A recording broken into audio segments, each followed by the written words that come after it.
Sa ngalan ng Ama at ng Anak at ng Espiritu Santo. Amen.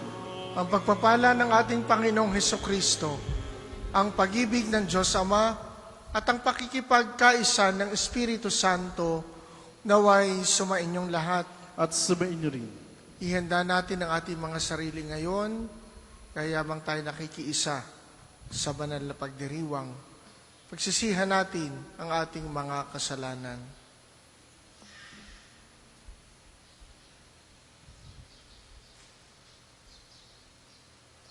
Sinugong tagapagpagaling sa mga nagsisisi, Panginoon, kaawaan mo kami.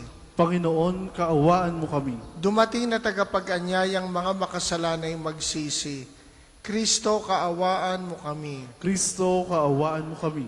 Nakaluklok ka sa kanan ng Diyos Ama para ipamagitan kami.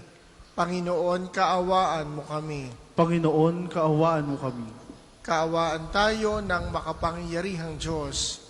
Patawarin tayo sa ating mga kasalanan at patnubayan tayo sa buhay na walang hanggan. Amen. Manalangin tayo.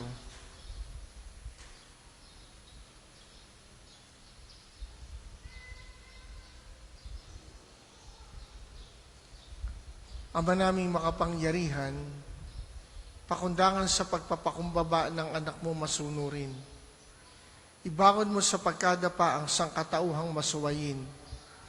Ipagkaloob mo sa amin ang banal na kagalakan upang kaming sinagip mo sa kaalipinan ay magkamit ng iyong ligayang walang katapusan sa pamamagitan ni Hesukristo kasama ng Espiritu Santo magpasawalang hanggan. Amen.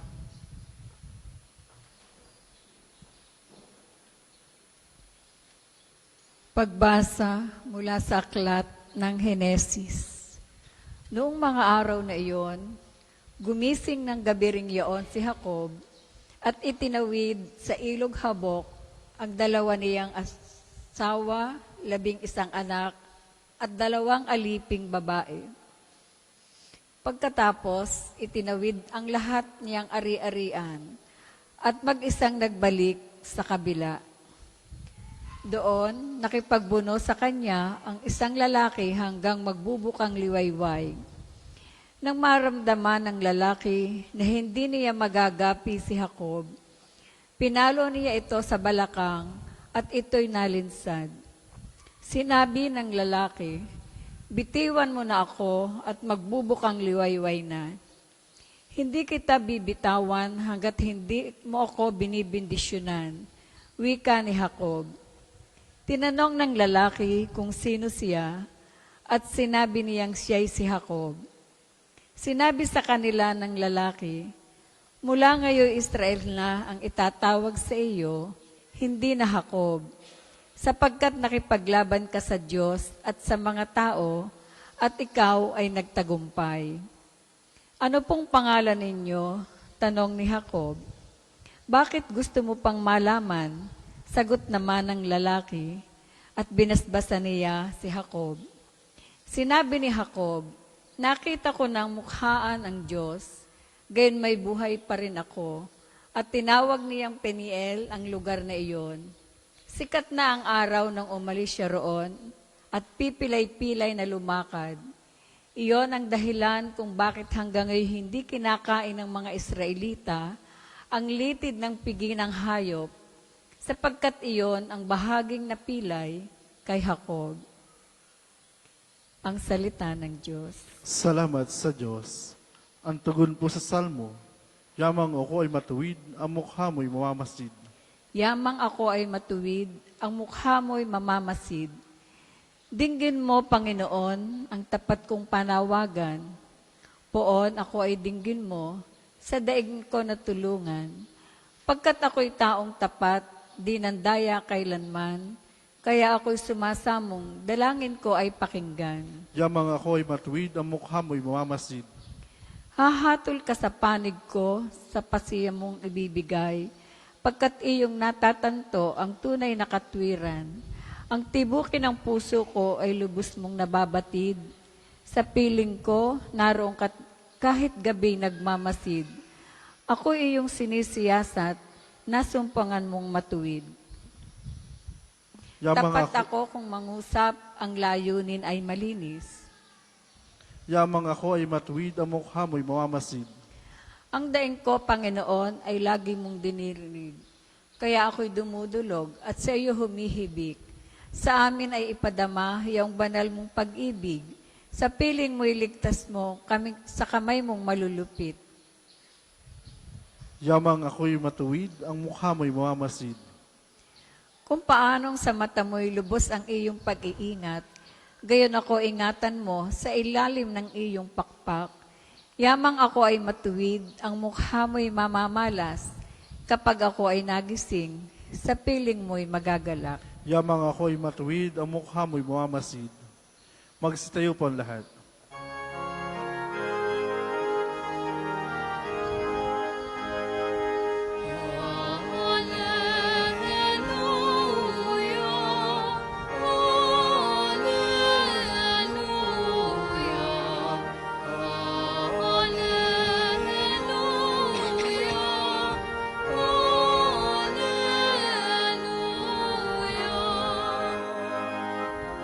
Ako'y pastol na butini, lalakong tupang akin, ako'y kilala nila rin. Hallelujah, Hallelujah, Hallelujah,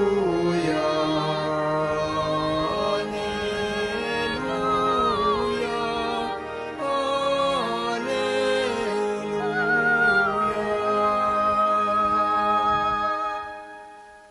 Sumainyo ang Panginoon. At sumayin niyo rin.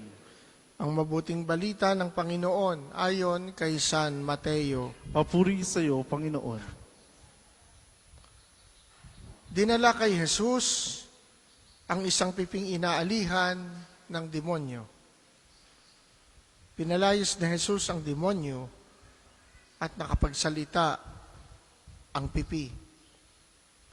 Namangha ang mga tao at sinabi nila, kailan may walang nakitang katulad dito sa Israel. Dadapot sinabi ng mga Pariseyo, ang prinsipe ng mga demonyo ang nagbigay sa kanya ng kapangyarihang magpalayas ng mga demonyo. Nilibot ni Jesus ang mga bayan at nayon at nagturo sa mga sinagoga. Ipinangaral niya ang mabuting balita tungkol sa paghahari ng Diyos at pinagaling ang mga may sakit, anuman ang kanilang karamdaman. Namangha, nang makita niya ang napakaraming tao, nahabag siya sa kanila, sapagkat sila'y lito at lupaypay, parang mga tupang walang pastol. Kaya't sinabi niya sa kanyang mga alagad, saganang aanihin, ngunit kakaunti ang mga mag-aani. Idalangin ninyo sa may-ari ng anihin na magpadala siya ng mga manggagawa sa kanyang aanihin.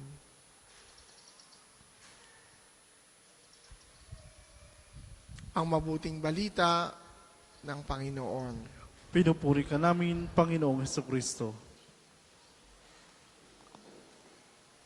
Saganang aanihin, ngunit kakaunti ang mag-aani. The harvest is rich, but the laborers are few. Kaya ano ang paghimok ni Jesus sa ganitong sitwasyon? Idalangin ninyo sa may-ari ng anihin na magpadala siya ng mga manggagawa. Ang bukasyon ay nagmumula sa pananampalataya. Kung saan may pananampalataya, may bukasyon. At kapag pinag-usap ay bukasyon, huwag nating ililimit sa katulad naming pari o ng mga madre. sapagkat ang pag-aasawa ay bukasyon. Ang pananatiling walang asawa, single blessedness, ay bukasyon. Pantay-pantay ang bukasyong iyan. Isa ang nilalayon, kabanalan. Isa ang nilalayon, paghariin ng Diyos sa lupa. At ang ibig sabihin ng bukasyon ay pagtawag. Lahat tayo may kanya-kanyang pagtawag. At ang aming tungkulin bilang mga tinawag ay alagaan ang mga tinawag. Ang mga may asawa, ang lahat, ang mga hindi nag-aasawa, upang ipaalala sa atin na tayong lahat ay tinatawag.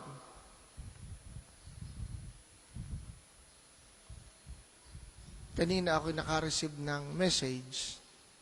Itinatanong, Father, ano pong inyong topic sa inyong pagbabahagi bukas sa isang organisasyon dito sa parokya? Sabi ko'y tungkol sa mag-asawa. Isipin niyo yun. Ang magsasalita tungkol sa buhay pag-aasawa ay ang isang taong walang asawa. Sapagkat iisa ang bukasyon natin. Hindi ko magkaiba. Iisa ang bukasyon natin lahat, may asawa man o wala. Madre, pare, iisa ang bukasyon. Ano yun? Maging banal. Kayo tinatawag na maging banal sa pamamagitan ng pag-aasawa. Kami tinatawag na maging banal sa pamamagitan ng pagiging pare. Yun ang ating pagtawag. Ngayon, ang tanong, paano uusbong ang bukasyon? Paano lalago ang bukasyon? Maganda ang paalala ng ating Santo Papa na sinabi niya nung siya hindi pa Santo Papa, si Pope Leo XIV. Ang sabi niya, where there is faith, there is vocation. Saan umuusbong, saan nagmumula ang bukasyon? Sa pananampalataya. Bukasyon man yan sa pagpapari, pagmamadre, pag-aasawa. Kaya ang hindi pag-aasawa, hindi pagpapakasal, ay palatandaan din na humihina ang pananampalataya. Nung una, hindi makapagsama ang isang lalaki at isang babae nang hindi nagpapakasal. Ngayon, tila napakapangkaraniwan na niyan. Nagsasamang hindi nagpapakasal. Anong tingin sa relasyon? Wala lang. Isang normal na pagsasama na para bagang magkabarkada lang. Na kapag umayaw na, madali nang umalis. Madali nang kumawala. Baka nakakalimot tayo na tayong lahat ay tinatawag sa bukasyon. At ang pag-aasawa ay isang uri na bukasyon sa pagpapakabanal. Kung paano ang pagmamadre, isang bukasyon sa pagpapakabanal, ang hindi pag-aasawa, ang pananatiling single blessed, ay bukasyon. And recently, ako'y may mga nakaibigan ng mga mag-asawa na hindi pinagkalooban ng anak. Sila rin nagsasama-sama. Ang tawag ay blessed for Christ. They may not be blessed with children, but they have to live as blessed for Christ as couple without children. Sapagkat meron talaga hindi pinagkalooban. Ang iba nag-aampun para lang magkaroon ng anak. Pero meron talaga hindi pinagkalooban. Ano, maghihiwalay na lang? Hindi. Tinatawag pa rin sila na maging banal sa kabila ng katotohanan sila ay hindi pinagkalooban ng anak. Hindi natin pwedeng sisihin. Sapagkat hindi naman yun ang kanilang layunin nung sila'y magpakasal. Gayunpaman tayong lahat tinatawag sa kabanalan. Pero paano lalago ang bukasyon? Saan mang larangan ito? Ang susi, pananampalataya. At anong sabi ni San Pablo sa kanyang sulat sa mga taga-Roma?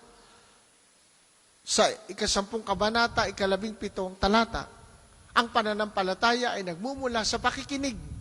Faith comes from hearing. Kaya ang ating tungkulin bilang sambayanan, bilang mga mananampalataya, ay makinig. Sapagkat sabi nga natin, ang bukasyon ng isang pagtawag. Paano maririnig ang tawag? Maliban tayo ay nakikinig.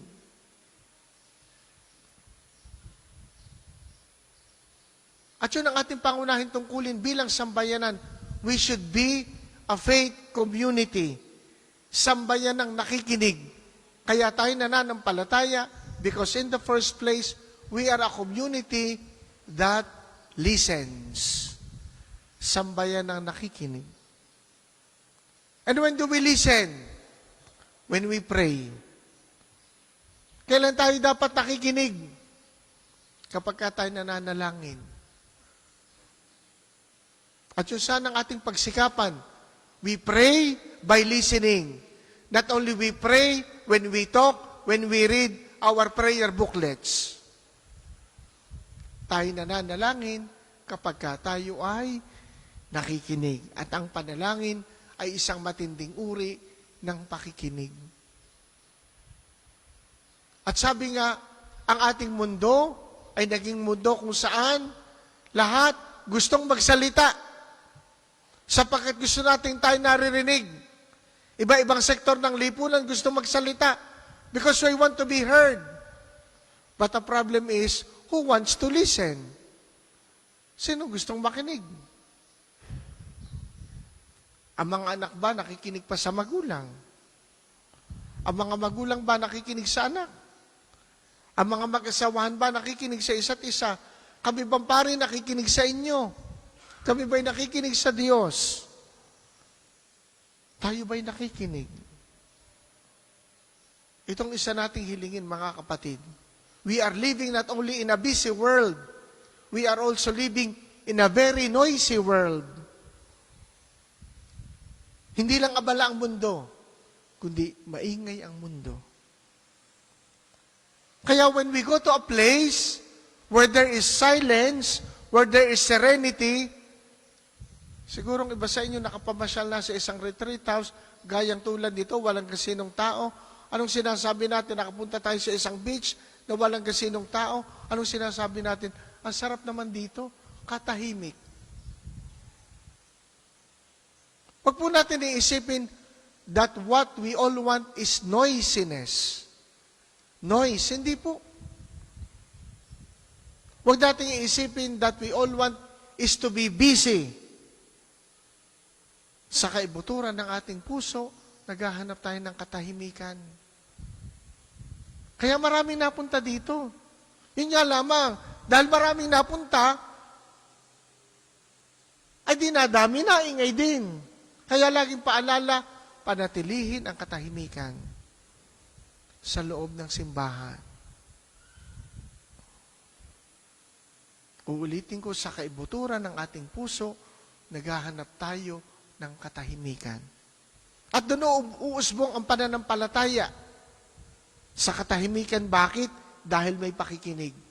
At kung may pananampalataya, may pagsasabuhay nito, uusbong, lalago ang bukasyon. Para po sa maghahandog ng sobre, pakihulog na lamang po sa buslo.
Magsitayo po lahat. Manalangin kayo mga kapatid upang ang paghahain natin ay kalugdan ng Diyos Amang makapangyarihan. Tanggapin nawa ng Panginoon itong paghain sa iyong mga kamay. Sa kapurihan niya at karangalan sa ating kapakinabangan at sa buong sambayanan niyang banal.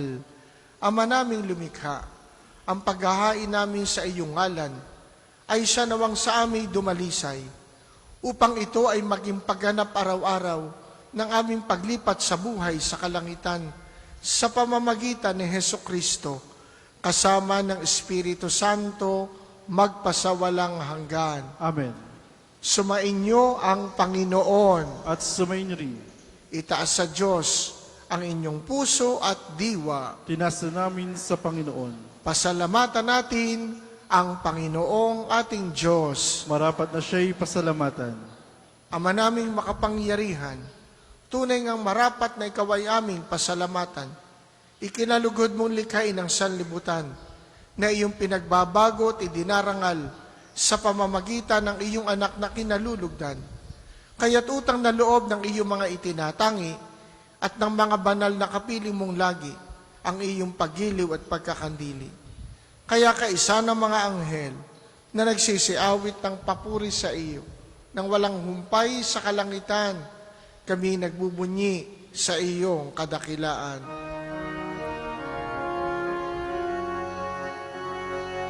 Santo, Santo, Santo,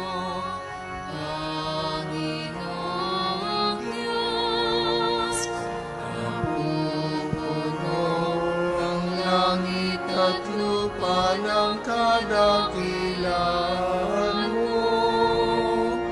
Hosana, Hosana, Hosana sa kaitaasan. Hosana, Hosana, Hosana sa kaitaasan. Pinagpala ang naparirito sa ngalan ng Panginoon. Hosana, Hosana, Hosana sa kaitaasan. Hosana, Hosana, Hosana sa kaitaasan. Kung hindi po kaya lumuhod, ay manatili pong nakatayo na may paggalang. Ama naming banal, ikaw ang bukal ng tanang kabanalan, kaya't sa pamamagitan ng iyong Espiritu, gawin mong banal ang mga kaloob na ito, upang para sa amin ay maging katawan at dugo ng aming Panginoong Hesukristo. Bago niya pinagtiisang kusang loob na maging handog, kinuha niya ang tinapay, pinasalamatan ka niya, pinaghati-hati niya yon, ibinigay sa kanyang mga alagad at sinabi, tanggapin ninyong lahat ito at kanin. Ito ang aking katawan na ihahandog para sa inyo.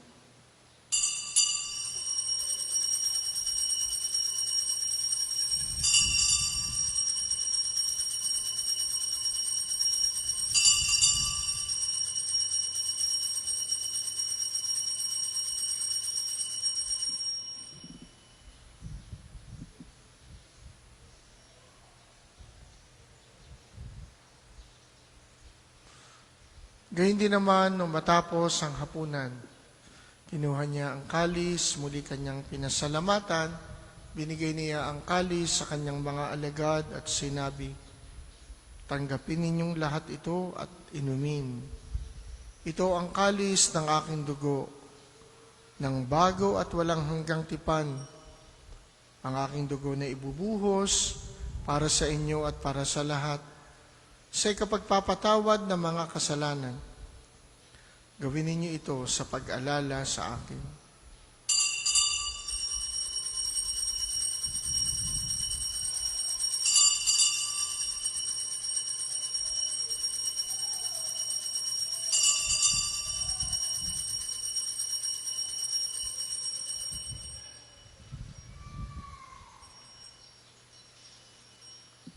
Ang misteryo ng pananampalataya, si Kristo ay gunitain, sarili ay inihain, bilang pagkait inumin,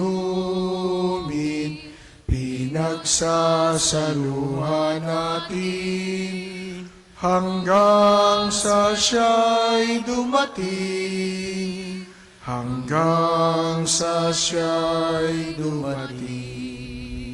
Ama, ginagawa namin ngayon ng pag-alala sa pagkamatay at muling pagkabuhay ng iyong anak, kaya tiniaalay namin sa iyo ang tinapay na nagbibigay buhay at ang kalis na nagkakaloob ng kaligtasan. Kami nagpapasalamat dahil kami iyong minarapat na tumayo sa harap mo para maglingkod sa iyo. Isinasamo namin kaming magsasalo-salo sa katawan at dugo ni Kristo ay mabuklod sa pagkakaisa sa pamamagitan ng Espiritu Santo. Ama, lingapin mo ang iyong simbahang laganap sa buong daigdig. Puspusin mo kami sa pag-ibig. Kaisa ni Leon ika-14 na aming Papa at ni Gilbert na aming Obispo at ng Tanang Kaparian. Alalahanin mo rin ang mga kapatid naming nahimlay na may pag-asang sila'y muling mabubuhay.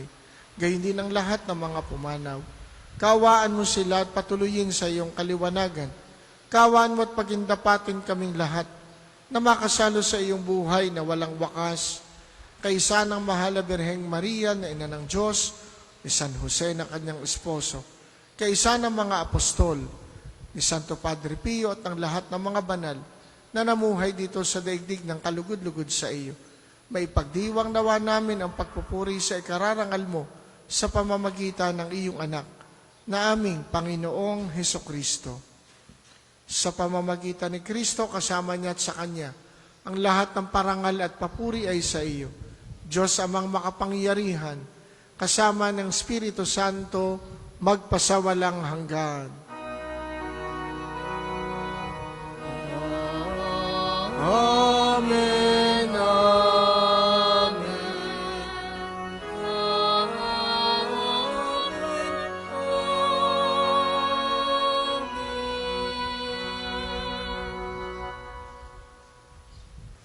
Sa tagubili ng mga nakagagaling na utos sa turo ni Jesus, na Panginoon natin at Diyos, ipahayag natin ng lakas loob. Ama namin, sumasalangit ka, sambahin ang ngalan mo, mapasaanin ang kaharian mo, sundin ang loob mo dito sa lupa para ng sa langit.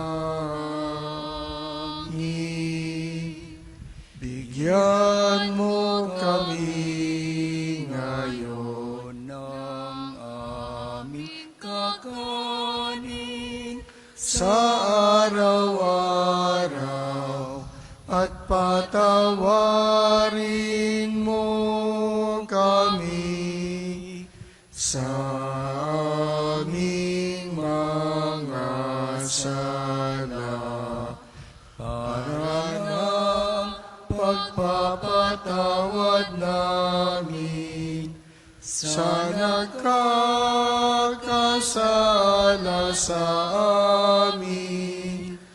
At huwag mo kaming ipahintulot sa tukso at iadya mo kami sa lahat ng masama. Hinihiling namin kami adya sa lahat ng masama. Pagkalooban ng kapayapaan araw-araw iligtas sa kasalanan at ilayo sa lahat ng kapahamakan samantalang aming pinananabikan ang dakilang araw ng pagpapahayag ng tagapagligtas naming si Hesukristo. Sapagkat iyo ang kaharian at ang kapangyarihan at ang kapurihan magpakailan.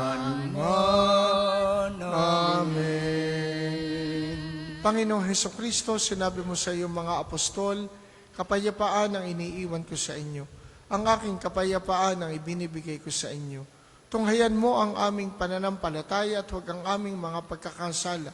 Pagkalooban mo kami ng kapayapaan at pagkakaisa, ayon sa iyong kalooban kasama ng Espiritu Santo, magpasawalang hanggan. Amen. Ang kapayapaan ng Panginoon naway laging sumainyo. At sumayin niyo rin. Magbigayan kayo ng kapayapaan sa isa't isa. Kordero ng Diyos na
Kung hindi po kayang lumuhod, ay manatili pong nakatayo na may paggalang.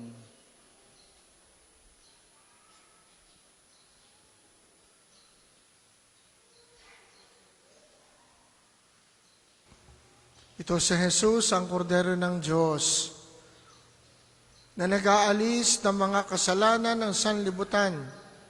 Mapapalad tayong inaanyayahan sa kanyang banal na piging. Panginoon, hindi ako karapat-dapat magpatuloy sa iyo. Ngunit sa isang salita mo lamang ay gagaling na ako.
Ang isasagawa pong second collection ay ginagamit para sa patuloy na pagpapaunlad ng parokya at pambansang dambana ni Santo Padre Pio at para sa mga pangangailangan ng matatanda at may sakit na parig ng Archdiocese ng Lipa.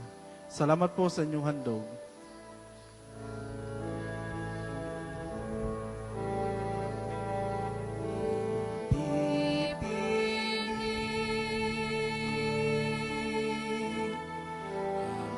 Habang alipin sa bahay dakilang, krus na landasin, galakayakin, hapis ay di pansin, kung iyong naisip, siyang susundin.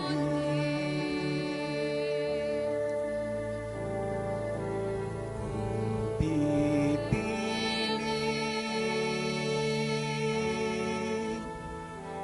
habang alipin sa bahay dakilang, krus na landasin, galakayakin, hapis ay di pansin, kung iyong naisip, siyang susundin.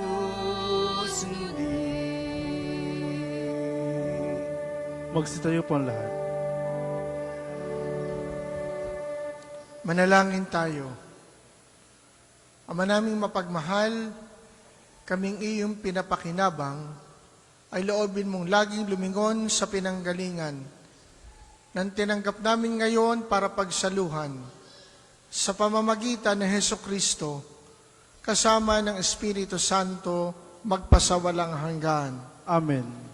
Panalangin ng pagtitiwala kay Santo Padre Pio. Padre Pio, taga Petrelcina, Mongheng Banal, Pintakasing Pitakasing Santo ng milenyong kasalukuyan, gabay namin sa pagtahak sa landasing makalangit, takbuhan sa pangangailangan, huwaran ng pagtitiis. Sa iyo namin inilalapit aming mga kagipitan. Sa iyo po ibinibilin kalusugan at kabuhayan.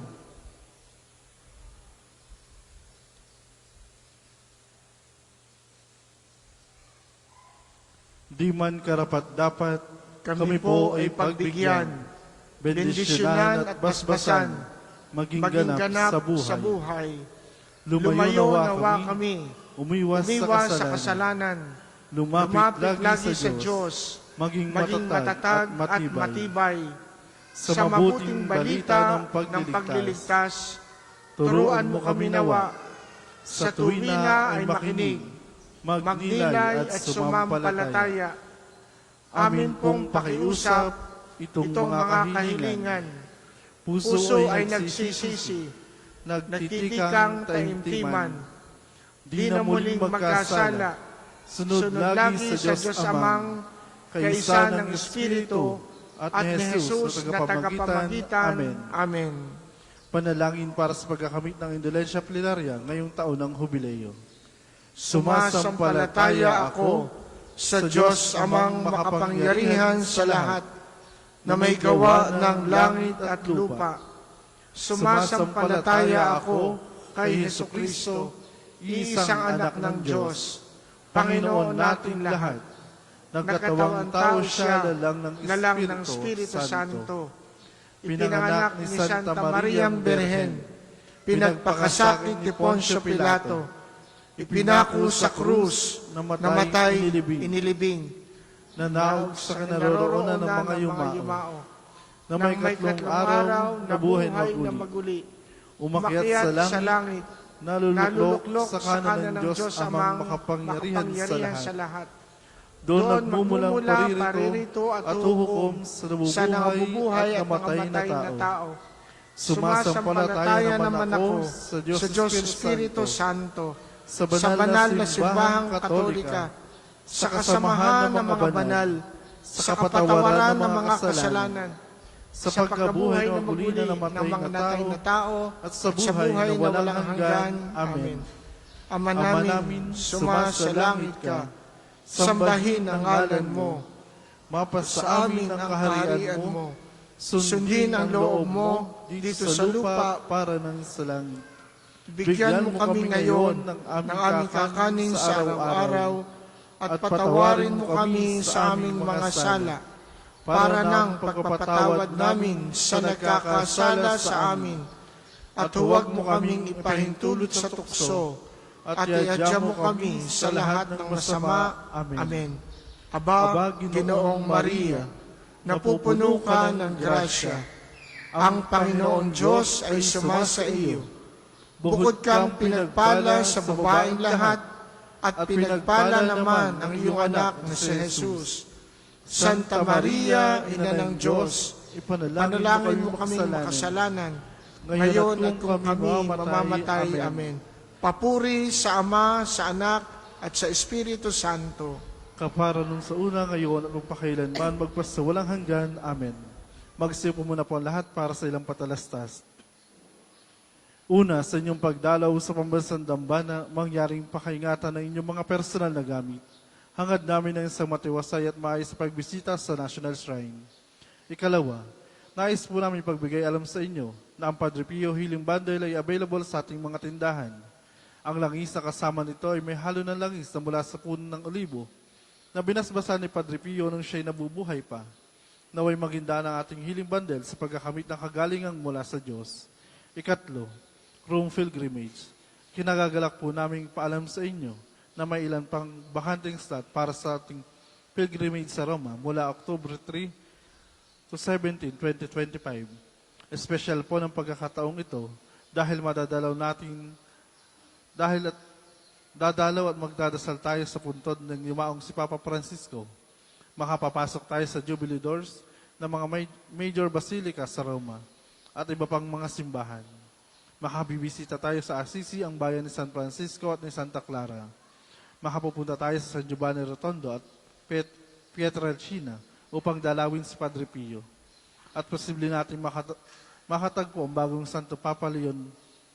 Hinihikayat po namin kayong makiisa sa natatanging paglalakbay na ito na tiyak na magiging makabuluhan at puno ng biyaya, kaalinsabay sa araw-araw nating pagdiriwang ng banal na misa. Para po sa karagdagang detalye, kung nais ninyong humabol sa pagsama, makipag-ugnayan lamang po kayo kay Father Ian Ocrisel sa mga numerong ito: 0998-3070-680 o sa 0977-803-4197. Naway magsama-sama po tayo sa biyaheng ito. Ang susunod pong misa ay sa ganap na 12 ng tanghali. Magsitayo na po lahat para sa pagbabasbasa ng religious articles.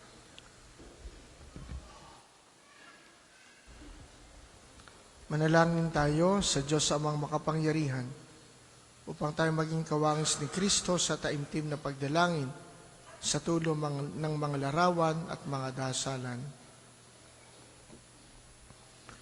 O Panginoong Diyos, Ikaw ang bukal ng lahat ng pagpapala at biyaya. Ibuhos mo ang iyong bendisyon sa mga gamit na ito sa pananalangin na nagpapaalala ng iyong kabutihan, kabanalan at pagmamahal sa amin, upang ang lahat na dumulog at manalangin gamit ang mga ito ay magtamo ng iyong awa at biyaya. Loobin mong tularan nila ang kabanalan at sundan ang aral ng Panginoon at ng mga banal magpasawalang hanggan. Amen. Ama namin, sumasalangit ka, sambahin ang ngalan mo. Mapas sa amin ang kaharian mo, sundin ang loob mo dito sa lupa para ng sa langit. Bigyan mo kami ngayon ng aming kakanin sa araw-araw at patawarin mo kami sa aming mga sala para ng pagpapatawad namin sa nagkakasala sa amin. At huwag mo kami pahintulo sa tukso at iadya mo kami sa lahat ng masama. Amen. Aba, Ginoong Maria, napupuno ka ng grasya. Ang Panginoon Diyos ay sumasa iyo. Bukod kang pinagpala sa babaeng lahat at pinagpala naman ang iyong anak na si Jesus. Santa Maria, Ina ng Diyos, ipanalangin mo kayong makasalanan, ngayon at kung kami mamatay. Amen. Luwalhati sa Ama, sa Anak at sa Espiritu Santo, kaparon sa unang-una ngayon at magpasawalang hanggan. Amen. Luwalhati sa Ama at sa Anak at sa Espiritu Santo, kaparon unang-una ngayon at magpasawalang hanggan. Amen. Luwalhati sa Ama at sa Anak at sa Espiritu Santo, kaparon unang-una ngayon at magpasawalang hanggan. Amen.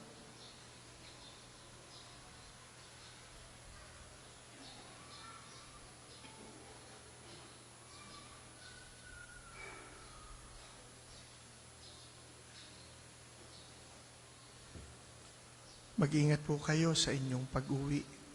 Sumainyo ang Panginoon At sumainyo rin. at pagpalain kayo ng makapangyarihang Diyos, Ama, Anak at Espiritu Santo. Amen. Tapos ng ating pagdiriwang, humayo kayong taglay ang kapayapaan. Salamat sa Diyos.